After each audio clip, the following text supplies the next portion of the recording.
पंडित धीरेन्द्र शास्त्री के लिए खुद अमित शाह ने आखिर क्यों लिया इतना बड़ा फैसला?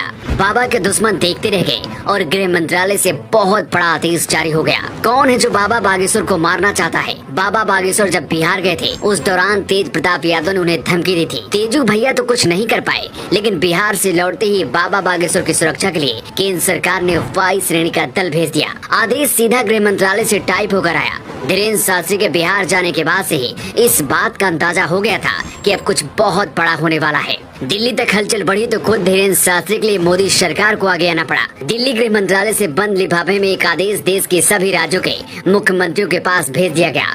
धीरेन्द्र शास्त्री देश के किसी भी कोने में जाएंगे, न केजरीवाल, न ममता बनर्जी और न ही तेज प्रताप उन्हें रोक पाएंगे।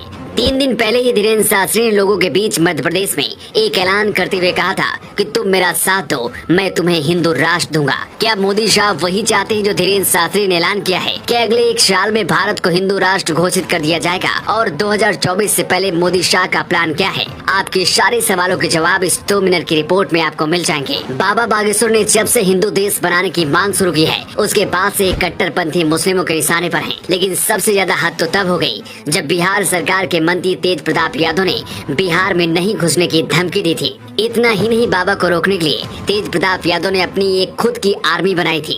सुरक्षा एजेंसियों और मध्य प्रदेश सरकार की रिपोर्ट देखने के बाद दिल्ली में बैठे अमित शाह भी हिल चुके हैं। दिल्ली गृह मंत्रालय तक जो रिपोर्ट पहुंची है उसमें कहा गया है कि बाबा बागेश्वर की जान को बहुत बड़ा खतरा है और उन्हें कभी भी निशाना बनाया जा सकता है। इसके बाद ही दिल्ली गृह मंत्रालय ने बाबा बागेश्वर को वायु श्रेणी सुरक्षा देने को मंजूरी दे दी। देश के सभी राज्यों को यह पत्र लिखा गया है कि अगर उनके राज्य में पंडित धीरेन्द्र शास्त्री जाते हैं तो उन्हें वायु श्रेणी की सुरक्षा दी जाए। 3 दिन पहले सागर के ज्वाला देवी मंदिर में पंडित धीरेन्द्र शास्त्री पहुंचे थे।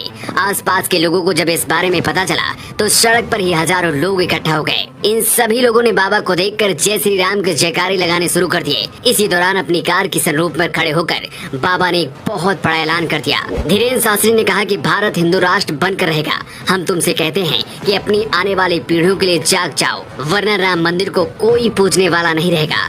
इसलिए मैं कहता हूँ कि तुम मेरा साथ दो, मैं तुम्हें हिंदू राष्ट्र दूंगा। हिंदू देश बनाने की बात धीरेन्द्र शास्त्री अपने दरबार से करते हैं। यही बात कुछ लोगों को अच्छी नहीं लगती। वो बाबा बागेश्वर को रास्ते से हटाना चाहते हैं। दावा तो ये भी किया जा रहा है कि धीरेन्द्र शास्त्री को वायु श्रेणी की सुरक्षा देकर बीजेपी 2024 में फायदा उठाना चाहती है। इस बात में कितना दम है, इसे समझने के लिए बिहार की तस्वीर आपको देखनी होगी। पिछले हफ्ते बागेश्वर के दरबार में शामिल होने के लिए बिहार में 10 लाख से ज्यादा लोग पहुंचे थे। इतने लोग तो पीएम मोदी की सभा और रैली में भी नहीं पहुंचते। धीरेन्द्र शास्त्री बीजेपी के लिए सॉफ्ट कॉर्नर रखते हैं, इसलिए बीजेपी को लगता है कि बाबा की छवि का फायदा उन्हें मिल सकता है। इसके साथ जिस तरह से कभी योगी आदित्यनाथ भारत को हिंदू देश बनाने की बात करते थे, अब वही बात धीरेन्द्र शास्त्री कर रहे हैं। वैसे गृह मंत्रालय और खुफिया एजेंसी तय करती हैं कि किसी और कैसे सुरक्षा देनी है, लेकिन पंडित धीरेन्द्र शास्त्री को मोदी सरकार ने जिस तरह से वाई कैटेगरी की सुरक्षा देने का फैसला किया है उसे लेकर आपका क्या कहना है?